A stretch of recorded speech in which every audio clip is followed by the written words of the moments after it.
Judges 16:4. The story of Samson and Delilah is a tale of love, deception, and the consequences of betrayal. It highlights Samson's strengths and weaknesses, and the role that Delilah played in his downfall. Samson was known for his extraordinary strength, a gift from God linked to his Nazarite vow.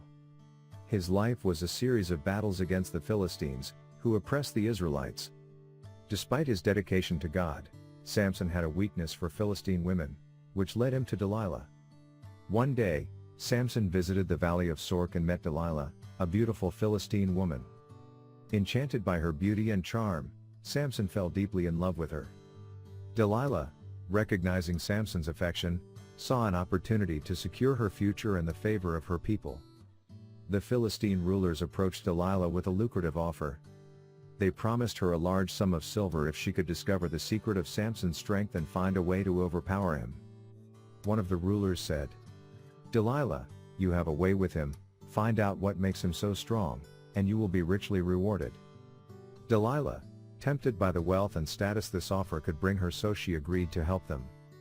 That evening, as Samson relaxed at Delilah's house, she gently asked him about his incredible strength. Delilah began, her voice sweet and soft. "Samson, my love, you are so powerful. Tell me, what is the secret of your strength? How could someone bind you and subdue you?" Samson, amused by the question, smiled and replied, "If anyone ties me with 7 fresh bowstrings that have not been dried, I'll become as weak as any other man." Later, while Samson slept, Delilah secretly bound him with the bowstrings. Then she shouted, "Samson, the Philistines are upon you." Samson awoke and snapped the bowstrings as if they were threads, his strength undiminished. Delilah realized she had failed. Determined to learn the truth, Delilah confronted Samson again. "You mocked me and lied to me," she accused him. "Please, tell me how you can be bound." Samson teased her with another false answer. "If anyone ties me with new ropes that have never been used, I'll become as weak as any other man." Delilah tried again, but once more, Samson easily broke free. Her frustration grew, but so did her resolve.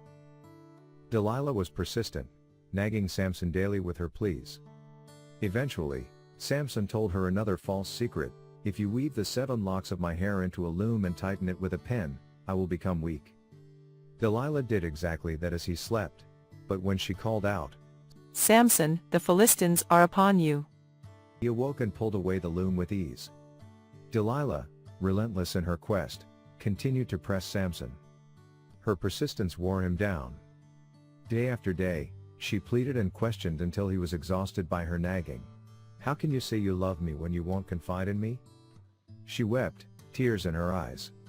"You have made a fool of me 3 times now and haven't told me the secret of your great strength." Finally, Samson, weary and unable to resist her emotional manipulation any longer, revealed the truth. Samson confessed, "No razor has ever been used on my head, because I have been a Nazarite dedicated to God from my mother's womb. If my head were shaved, my strength would leave me, and I would become as weak as any other man." Recognizing the sincerity in Samson's voice, Delilah knew she had finally uncovered the secret. She sent word to the Philistine rulers, urging them to return once more. As Samson slept on Delilah's lap, she called for someone to shave off the 7 locks of his hair. With each lock that fell, Samson's strength ebbed away until he was completely powerless. This time, when Delilah cried, "Samson, the Philistines are upon you," he woke to find himself without strength, unable to break free from their grasp. The Philistines seized him, gouged out his eyes, and took him to Gaza, where they bound him in bronze shackles and put him to work grinding grain in prison. As Samson labored in the prison, his hair began to grow back.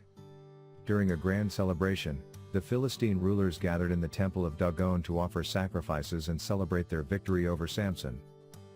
"Bring out Samson to entertain us," they shouted, eager to mock the once mighty warrior. Blind and humbled, Samson was led into the temple. He asked the servant guiding him to position him between the main pillars supporting the structure. In his final act of faith, Samson prayed to God, "Sovereign Lord, remember me. Please, God, strengthen me just once more, and let me with one blow get revenge on the Philistines for my 2 eyes." With renewed strength granted by God, Samson braced himself against the pillars and pushed with all his might. The temple collapsed, killing Samson and all the Philistines gathered there. In his death, Samson achieved his greatest victory against the Philistines. Please subscribe to our channel for more biblical videos.